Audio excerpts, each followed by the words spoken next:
பிள்ளைகளோடு கூட நமக்கு ஒரு மிஸ் அண்டர்ஸ்டாண்டிங் வரும்போது சில நேரத்தில் நம்ம சண்டை போடுவோம், சில நேரத்தில் நம்ம பேசாமல் இருப்போம். பரவாயில்ல, நம்ம எல்லாரும் மனிதர்கள் தான்.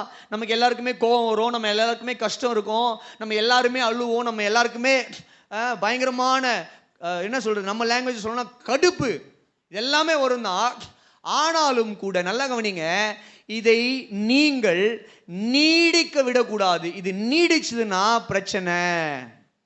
எந்த ஒரு வியாதியுமே எந்த ஒரு பிரச்சனையுமே ஆரம்பத்திலேயே அதை கண்டுபிடித்து அதை சரி செய்து விட்டோமானால் அது குணமாகிடும். கரெக்டா? அதே மாதிரி தான் குடும்பத்தில் இருக்கிற இந்த பிரச்சனைகள் ஆரம்பத்திலேயே கிள்ளி எறிஞ்சிட்டா, ஆரம்பத்திலேயே நம்ம அதை சரி செஞ்சிட்டா அது சால்வ் ஆகிடும். நாட்கள் போக போக போக என்ன நடக்கும் கேளுங்க, அந்த பிள்ளைகளுடைய இருதயம் கடினமாயிடும்.